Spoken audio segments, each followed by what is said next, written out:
యెహోవా, నీవు మమ్మును నీ తట్టు త్రిప్పుని ఎడల మేము తిరిగెదము. మా పూర్వస్థితి మరలా మాకు కలుగజేయము. విలాప వాక్యములు 5వ అధ్యాయం 21వ వచనం.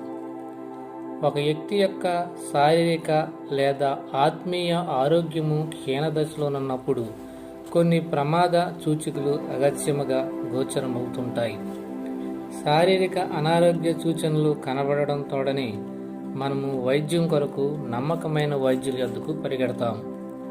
గుండెపోటు సంభవించే సూచనలు గనుక కనబడితే మనం నిశ్చయముగా నిర్లక్ష్యం వహించము. మరి ఆలోచన పరులైన వారు సైతం తమ చుట్టూ మరియు తమ కుటుంబంలోనూ సంభవిస్తున్న నైతిక పతనమును చూచి ఏమీ పట్టినట్లుగా ఉండటం నాకు బొత్తిగా అర్థం కాదు.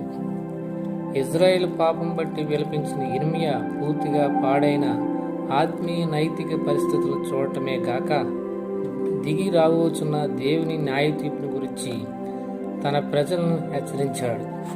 వారు సకాలంలో ఆయన హెచ్చరికను గౌరవించి తమ పాపములు బట్టి పశ్చాత్తాపడినట్లున్నట్లయితే ఎన్నో శ్రమలు ఎంతో కీడుని తమ బిడ్డలను రక్షించుకుని ఉండేవారు. ఆ వ్యక్తికి తన కుటుంబమునకు తీవ్రమైన నష్టమును కలిగించే వరకు కొనసాగుతుంది.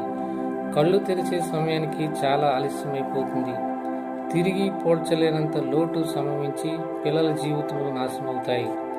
ఆరంభ ప్రక్కకు నలిగిన స్థితితో లోతైన పశ్చాత్తాపంతో క్రీస్తు క్షమాభిక్షను వేడుకొనవలసి ఉంటున్నదని కదా. నీ దేవుడని యెహోవా ఆజ్ఞలు విని వాటిని అనుసరించి గైకొన్న ఎడల యెహోవా నిన్ను తలగా నియమించిన గాని ఆత్మీయ పునర్జీవం ఎంతో అవసరం. దేవుని రాజ్యం ఒక ఆవగింజ పోలి ఉంటుందని యేసు ప్రభువు చెప్పారు. అసలు ఒక ఆవగింజ ఎంతో అల్పమైనది కదా, కానీ అందులో నుండి జీవం వెలువడగా తన కొమ్మల మీద పక్షులు విశ్రాంతి తీసుకునే స్థాయిలో ఆ చెట్టు ఎదుగుతుంది.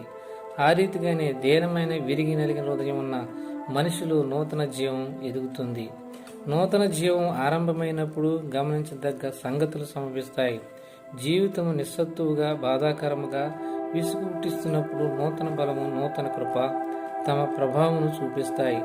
తమ జీవితములను అంతం చేసుకోవాలని తలంపుతూ నిండిన ఎందరో ఆ విషయాలను నాతో పంచులో పాడైపో ఉండవచ్చును, కానీ యేసు నీ జీవితమును పూర్తిగా నూతన పరుస్తాడు.